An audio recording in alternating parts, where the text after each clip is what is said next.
I swear, or I didn't wake up that morning thinking my entire world was going to tilt sideways. I wasn't looking for betrayal. I wasn't the kind of woman who snooped through phones or followed weird gut feelings to dramatic conclusions. I liked my coffee medium roast, my jeans high-waisted, and my trust unwavering. That was my downfall, I guess. I believed in people, especially my sister, especially my husband. If someone had told me a month ago that both of them, my favourite person in the world and the man I married after 6 years of we're taking it slow, were capable of destroying me in one coordinated silence, I would have laughed in their face. My name's Maya. I'm 31. I live in Charlotte, North Carolina. I work remotely doing UI design for an education tech company that's perpetually being restructured. I married Chris 2 years ago after dating him through most of my 20s. He was calm where I was chaotic, steady when I was spinning out. My sister Brielle always said we balanced each other out, and I held on to that like gospel. Brielle's 2 years younger than me. We've always been close. Not the performative Instagram sisters who pose in matching outfits, but real close. She was my maid of honour. She was the person I called when I cried in Target because a baby blanket made me emotional. She knew things about me Chris couldn't. The kind of things only someone who's seen your middle school breakdowns and college dorm meltdowns can truly understand. She got pregnant earlier this year, unexpected, but not unwelcome. She'd just gotten out of a messy on-again, off-again thing with her ex, Elijah. And while the timing was weird, I didn't push. She said the father didn't want to be involved. I didn't ask who he was. That's how close we were. I respected her silence. When she announced the pregnancy, Chris looked at me like someone had whispered a secret in his ear. "You okay?" I asked that night, brushing my teeth while he lingered in the doorway, like he forgot how light switches worked. "Yeah," he said, too fast. "Just surprised. She didn't mention she was seeing anyone." "She probably wasn't. You know Brie, queen of keeping things to herself until the second trimester." He chuckled, but it didn't reach his eyes. I blamed stress. He'd been slammed at work lately, commuting more, doing weekend installs, managing new hires. I gave him the benefit of the doubt. I always gave people the benefit of the doubt. God, I wish I hadn't. 3 weeks before Brielle's baby shower, she sent me her Amazon registry link in our group chat with our mum. I clicked it immediately. I was excited. We were planning the shower at this fancy little tea house near the edge of town. I was handling decorations and favours. I wanted everything to be perfect. I scrolled through the registry, heart full, until I saw a pattern I couldn't shake. A grey baby swaddle with stitched stars. A portable white noise machine with a subtle fox decal. A specific brand of glass baby bottles we'd bookmarked 6 months ago when Chris and I started trying. My heart did a weird little twitch. Not because those items were rare. They weren't. But because the combination was so familiar. I clicked on one of the items and scrolled down to the frequently bought together section. The algorithm populated exactly how ours did. Then I saw the delivery address. It wasn't hers, it wasn't mine either. It was a PO box in Concord 30 minutes away, one I'd seen before. Chris used it for work shipments when he didn't want things sent to the house. Said his job sometimes sent expensive tools and he didn't trust porch pirates. I scrolled up, clicked purchased by. The name field said anonymous. I didn't say anything. I closed the tab, told myself I was overreacting. But that night, Chris came home late. Again. His phone buzzed while he was in the shower. A text preview popped up on the lock screen. "Let me know if she saw the registry stuff. I'll fix it. No name, just that." My stomach went cold. I picked up his phone. It was password locked. Of course it was. He changed it last month for security. I stared at the black screen and counted the seconds until the water shut off. When he walked out in his towel, whistling something tuneless, I smiled. I didn't say a word. I kissed his cheek. I said, "Long day?" He nodded, couldn't even stop for dinner. There was a McDonald's bag in the trash can. One of the kids' meal toys was still in it. I didn't mention it. That was the first night I couldn't sleep. I lay in bed next to him, staring at the ceiling fan spin shadows on the wall, wondering how much of my life was real and how much was a performance I hadn't auditioned for. The next morning, I drove to Brielle's place without texting first. She wasn't home. Her car was gone. I let myself in using the spare key she kept in the fake rock under her porch steps. Her house was half decorated in gender-neutral pastels. A stack of unopened packages sat on her dining table. Amazon boxes, Target bags, a few already opened items. I didn't snoop. Not really. I just glanced. A onesie still in its plastic wrap had a tiny, stitched moon on the chest. Underneath it was the same Fox decal white noise machine. I opened the Amazon box next to it. Inside was the grey, starry swaddle with a handwritten gift receipt. To my little one, can't wait to meet you. C. No full name, just an initial. I stared at the note for what felt like hours. Then I opened my texts and typed 3 words to Chris. Is there something? I stopped. Deleted. Typed again. Everything okay? He replied 2 minutes later. Yep, just heading into a meeting. No punctuation.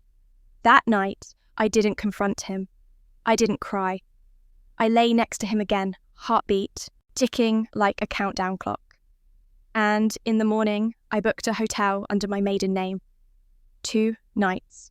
Downtown Charlotte. No one knew. I needed space, I needed air. And I needed to know if my sister was carrying my husband's child.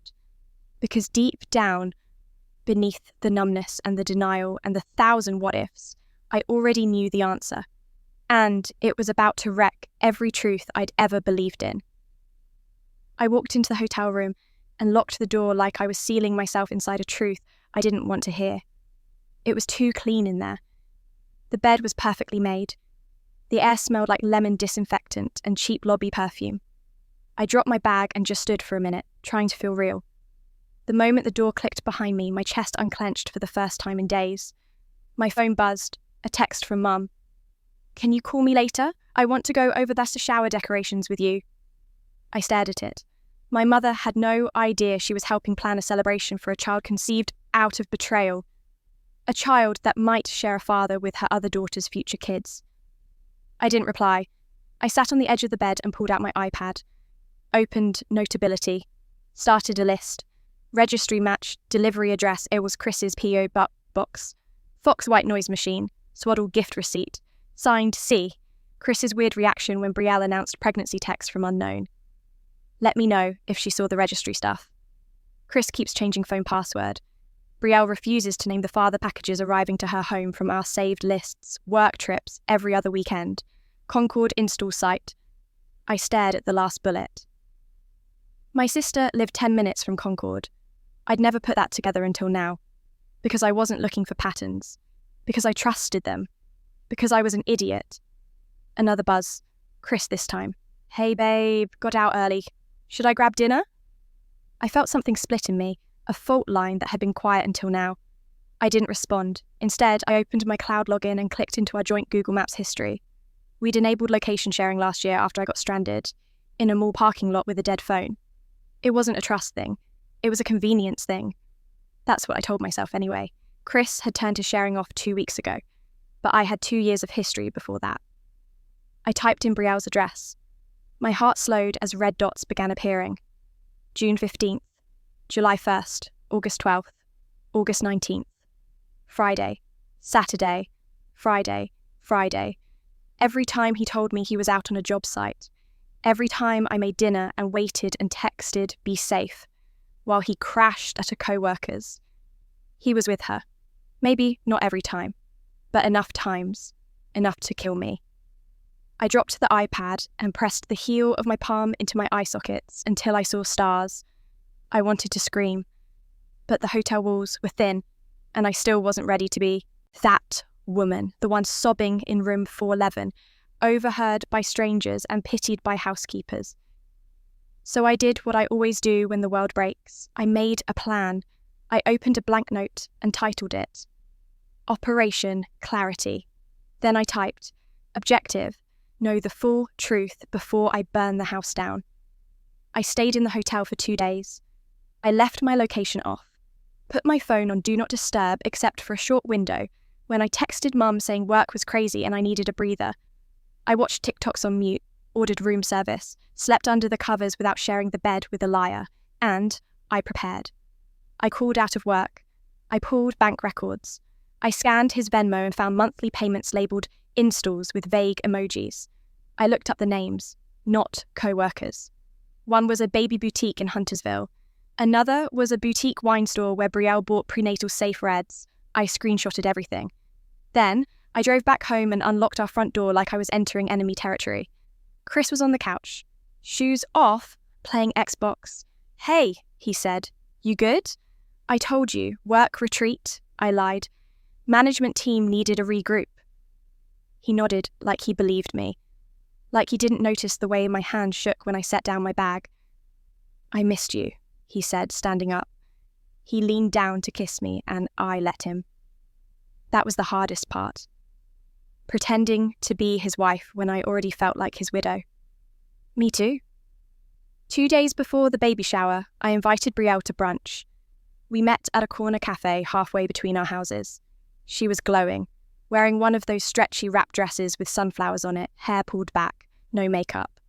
"You're early," she said, sliding into the booth. "Yeah," I said, smiling too tightly. "Just wanted some extra time with you before things get crazy this weekend." She beamed. "You're seriously the best. This whole shower thing, I owe you big time." I nodded and opened my menu, pretending to scan. "You feeling okay? You look tired," she added. I shrugged. "Didn't sleep well." She put a hand on my wrist. "Don't burn yourself out. Seriously." The hypocrisy made my ears ring. I pulled my hand back gently. "Hey," I said, keeping my tone light. "Can I ask you something?" "Of course." "Who's the father?" She blinked. "That's kind of private, Mia. You know I'm not judging." "I didn't think you were." I stirred my coffee. Let silence stretch. "I just want to make sure," I said carefully, "that you're not being taken advantage of." She looked up sharply. "What does that mean?" "Nothing. Just, it's weird, right? How you won't say, even to me." Her fingers tightened around her glass. "I told you, he doesn't want to be involved. It's complicated." "Complicated how?" Her jaw tensed. I leaned in, my voice softer now. "I saw the registry." "Bry." She froze. "I saw the address." Silence. "The swaddle man," I added. "The Fox noise machine, you remember? We saved those last December." She still didn't speak. "And the note, signed C." Her lip trembled. "You're not denying it," I whispered. Tears filled her eyes. I could feel the floor shift beneath us. "I didn't mean for it to happen," she said finally, voice breaking. "Is it Chris's?" Her face crumpled.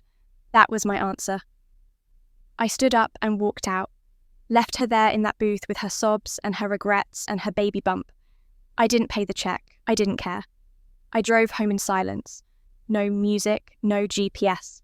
Just me and the sound of betrayal screaming in my chest. Chris was out. I didn't wait. I pulled 2 suitcases from the hall closet and packed everything I owned that still felt clean. Clothes, chargers, laptop, passport. I didn't cry. I was past crying. I opened the drawer next to our bed and found the photo strip we took in Asheville 3 years ago.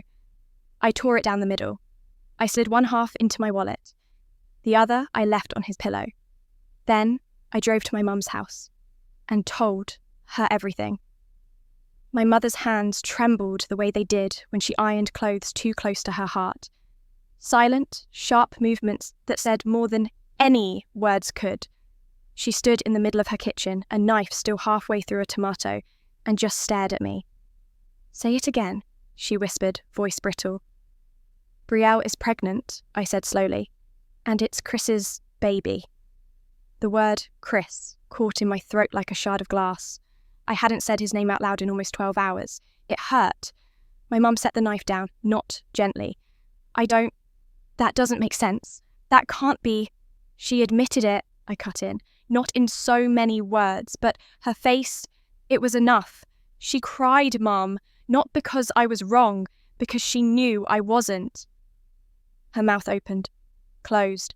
She reached behind her and pulled out a chair like gravity had just remembered her. They always say betrayal feels like a punch. That's not true. It's worse than that. It's a slow pressure cave-in that suffocates you before you realise what's happening. My mum had aged 10 years in that kitchen.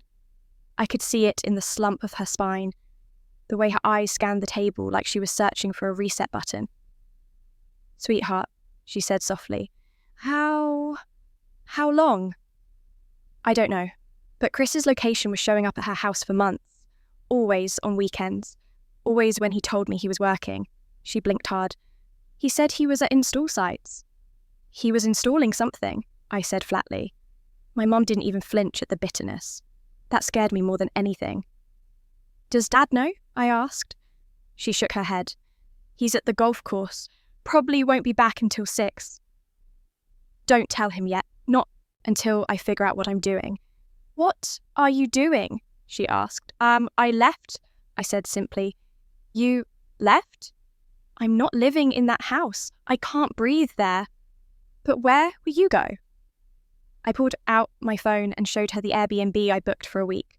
Small studio downtown, pet-friendly. I didn't have a pet, but it felt like a future-proof decision. The idea of having a dog or a cat one day comforted me more than a husband ever could now. "Please don't tell Brielle where I'm staying." My mother hesitated. Her lips moved like she wanted to argue. "Mom?" "I won't," she said. "I promise." I stayed for dinner because I didn't want to eat alone. I didn't mention that I'd been vomiting bile since that morning, that food didn't taste like anything anymore. When Dad came home, I made up a story about needing to pet sit for a coworker. He didn't question it. The day of the baby shower was sunny and floral, like the weather itself didn't know we were living in a war zone. I showed up. Of course I did. I couldn't not. Too many people knew I was hosting. Too many eyes would be on me if I disappeared. Plus, I needed to see her one last time, before the fallout exploded. The tea house was decorated in soft yellows and sage greens. I'd planned it months ago. A delicate welcome baby sign curved over the dessert table in cursive gold letters. On the guest table, I placed a vintage photo of Brielle and me as kids, arms locked, frosting on our cheeks. Looking at it made my stomach turn. She arrived late. Of course she did. She wore a cream-wrapped dress and looked every bit the glowing mum-to-be. The crowd clapped. She smiled. She saw me. Our eyes locked. And for the first time in my life, I didn't recognise my sister. I walked up to her, careful not to let my voice shake. "Smile for the group photo," I said. "Let's make it count." She nodded once. We posed in front of the dessert table. My arm barely grazed hers. The photographer didn't know she was capturing the end of a dynasty. After the party, guests left in waves. Aunts kissed cheeks. Cousins clutched favours. No one saw the hurricane bubbling under the polite veneer. Once the room emptied, it was just the two of us. She stood by the gift table, touching ribbons like they were sacred. "You didn't have to come," she said quietly. "Yes, I did." "Maya, save it." She bit her lip. "I didn't mean for it to happen like this." "Then, how did you mean for it to happen?" I asked. "I thought I could keep it separate, that it was just a mistake, that he would..." "What? Leave me for you? Raise the baby together? Keep playing house until it all magically worked out?" She said nothing. I took a step closer. "You knew," I said, voice rising. "You knew how much I wanted a baby. You knew we were trying. I didn't plan..." "You accepted gifts from him. You signed up for a shower I planned. You let me decorate, bake cookies, send out invites while you were carrying his kid." Tears streamed down her face. "I'm sorry," she choked. "I was scared." "No," I snapped. "You were selfish." A long pause. Then she whispered, "Do you still love him?" That question hit me like a truck, because I didn't know the answer. I hated him. I missed him. I felt hollow without him. I felt poisoned by him. So I said the only true thing I could. I don't think I ever really knew him. That night, I sent Chris a single text. "Don't come home." He called 4 times. I didn't answer. Then I texted him again. "You got her pregnant. You lied to me. You lied to her. I'm done. He replied once. Please, can we talk? I blocked him. Then I opened our joint bank account and transferred my share into my personal savings. I changed the passwords on all our streaming services. Petty, maybe, but it felt good. For the first time in weeks, I slept for 8 hours straight. 3 days later, Chris showed up at my Airbnb. I don't know how he found it. Maybe my car gave it away. He knocked for 5 straight minutes. Then his voice filtered through the door. I know you're in there, Maya. Please, just give me 5 minutes. I didn't move. He slid a piece of paper under the door. I waited an hour before I picked it up. It was a printed email draft. Subject line, I messed up, but I swear I didn't mean to ruin you. I read it, then I tore it in half. He'd had months to speak. He didn't get a final say now. Brielle texted me a week later. I'm keeping the baby. You probably guessed that. I'm not asking you to forgive me, but I'm still your sister. I still love you. I didn't reply, because I didn't know if love was enough anymore. Some cracks don't close. They just grow moss. The Monday after the baby shower, I walked into my office at work and sat down in front of my monitor like I was pretending to be someone again. I adjusted the desk lamp, opened Slack, answered emails like my entire world hadn't collapsed into a pile of dirty laundry and trust issues. People say heartbreak feels like fire, but mine didn't. It felt like wet clothes, like cold coffee, like opening a text you want to respond to but can't because you're not that person anymore. Chris had stopped texting. Finally. The silence felt louder than anything else. 3 weeks passed. I moved out officially, split our lease, boxed up what was mine, left the rest in the garage. My dad helped me. He didn't say a word when he carried the boxes labelled wedding and hope chest, just tightened his grip and kept moving. I saw Chris once. He was sitting on the front steps when we pulled up, unshaven, hoodie pulled low. He didn't look at me, didn't speak, just stood as we passed and said to my father, "Take care of her." My dad didn't respond, just stared through him. We packed the last box, left the key on the hook. I didn't look back.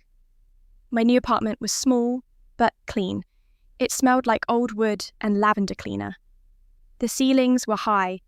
The windows let in too much morning light. I hated that at first. Now I crave it. I bought myself a plant, a fiddle leaf fig named Alibi. It sits in the corner of the room where the sun hits hardest. I water it once a week. I haven't killed it yet. Progress. I hadn't spoken to Brielle since the baby shower. Not once. Mum updated me through careful mentions in family group texts. Brielle's OB appointment went well. Doctor says she's measuring a little ahead. I never asked for details, but I read them all. Every word felt like lemon juice in a paper cut. It's a strange grief watching your future unravel through someone else's baby registry. One afternoon in late October, I stopped by our old neighbourhood to drop off a package that had accidentally gone to our former address. Some invoice from my old insurance company. I wasn't planning to see Chris, but fate is cruel like that. He was on the porch again, this time clean-shaven, eyes tired but alert. "Maya," he said softly. I froze halfway up the path. "Just here for this," I said, holding up the padded envelope. He nodded. "I didn't think you'd come back." "I didn't plan to." A pause. "I've been going to therapy," he said. I didn't respond. "She's 6 months now." I didn't ask who he meant. It was obvious. "Brielle's okay, scared, but okay." I turned to go. "Maya, wait." I stopped. "I know I don't deserve anything. I know I wrecked everything, but I still wanted you to know. I never planned it." I faced him. "You had an affair with my sister, got her pregnant, lied for months. What part of that wasn't planned?" He swallowed. "I was lonely. You were always working. We were drifting." "And so, you drifted into my sister?" "It was one time." My laugh was sharp. "You think that makes it better?"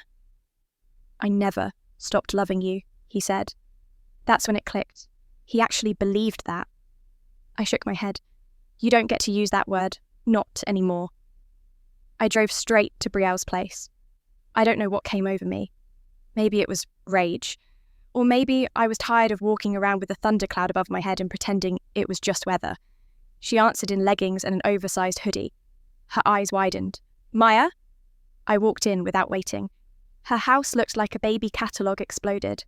Tiny shoes, pastel blankets, a bottle drying rack near the sink.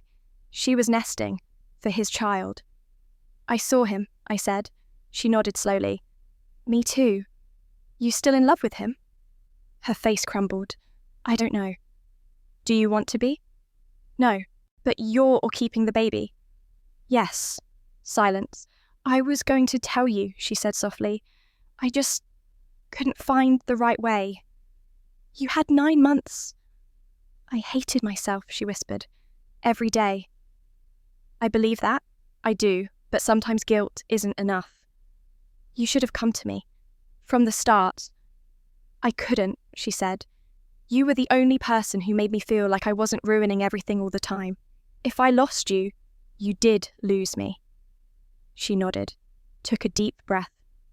I know. I looked at the bassinet in the corner, then at her belly. A weird calm settled over me. Do you want me in the baby's life? I asked. Her eyes filled instantly. Only if you want to, she whispered. I nodded once. We'll see. Then I left. 3 weeks later, I got a text from a new number. She's here, 7 orbs, 2 OZEs, healthy, no complications. Attached was a photo. Tiny, red-faced, wrapped in a pink blanket. She looked like Brielle, like me, like us. I stared at that photo for a long time. Then, I did something I never thought I would. I saved it. The first time I held her, it felt like someone rearranged the furniture in my soul. She was 2 weeks old. I had told myself I'd wait longer, that I wasn't ready, that showing up would mean forgiveness I wasn't prepared to offer. But I went anyway. Brielle opened the door with a tired smile and dark circles under her eyes. She looked small, somehow, like the pregnancy had taken more than just her body. She's sleeping, she whispered, stepping aside. I nodded. My palms were sweating. The house smelled like baby wipes and lavender detergent. I could hear a lullaby playlist echoing softly from the living room. She led me to the bassinet. My knees almost gave out. There she was, a little burrito of pink and size, her hair dark like mine, her lips full like Brielle's. A soft sound rattled in her throat. Oh, not quite a snore, not quite a coo. Her name's Sadie, Brielle said quietly. I looked up. That was Mom's middle name, I whispered. She nodded. I thought maybe it could be a bridge.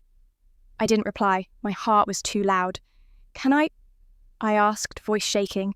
Brielle reached into the bassinet gently, lifted her daughter, my niece, and placed her in my arms. The world slowed. Sadie squirmed, her tiny fist brushing my collarbone. I breathed in. Everything hurt, and everything healed. All at once. Over the next few weeks, I visited more often. Not every day, sometimes just for a half hour. Sometimes I brought coffee and didn't even hold the baby, just sat with Brielle while she rocked her.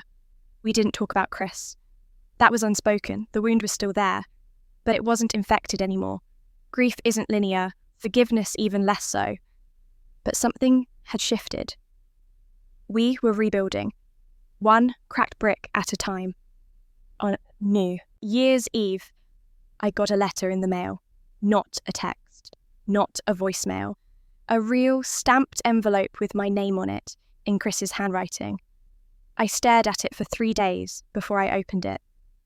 Inside was a single sheet of paper, no apologies, no excuses, just this. I signed the divorce papers. I won't fight you on anything. You deserve more than what I gave. For what it's worth, I'm seeing a counsellor. I hope one day you find peace, even if it's not with me. Sadie deserves an aunt who knows her worth. Thank you for not turning her pain into punishment. See, I folded it slowly. Then I burned it in my kitchen sink. Not out of anger, out of closure. It's been 8 months. Sadie just started crawling. She babbles like she's narrating a TV show only she can see. Her favourite toy is a plush banana that she chews on like it's made of secrets. Brielle's doing okay. She's in therapy too. We go to some sessions together. It's awkward and raw, but honest. We say things in that room we can't say at brunch, like, "You ruined my trust. I was jealous of your life. I didn't think he'd pick me." I never thought he wouldn't pick me. We unpack everything. We don't tie it up neatly, but we try. And sometimes that's enough. Last weekend, we went to the park. Sadie wore a sun hat and drooled on my sleeve for 15 minutes straight. Brielle laughed so hard she snorted. A stranger walked by and said, "You two have the same laugh. She's lucky to have both her mums." We didn't correct her. We just smiled. Because maybe, in some broken, rebuilt way, we were becoming something like that. Not lovers of the same man, not victims of the same lie, but survivors of something that didn't get the last word. I still live in that little apartment with the sunlit window. Alibi, the fiddle leaf is thriving. I'm seeing someone now, slowly, gently. A man I met at a friend's trivia night who asked me what my favourite baby name was before he asked if I was seeing anyone. I said, "Sadie." He said, "That's a good one." He still doesn't know the full story. One day I'll tell him. Maybe. Or maybe I'll just keep growing toward the light like Alibi and let the truth hang in the air like fresh laundry, clean, quiet, and no longer soaking wet. If you've read this far and you're wondering what happened to Chris, he moved 2 towns over, got a job at a smaller firm. I heard through Brielle that he hasn't missed a child support payment. He sees Sadie once a month. They meet in neutral places, coffee shops, parks. He doesn't come to her house, doesn't ask about me. And that's fine. Some people don't need a seat at the table after the fire's out. Some people are just the smoke that helped you see the exits. I'm not sure I believe in happy endings anymore, but I believe in honest ones. And this is mine. Was I wrong for holding that baby, the product of their betrayal, and choosing love instead of revenge? Would you have walked away forever? Or stayed and redefined what family means? Let me know in the comments. Some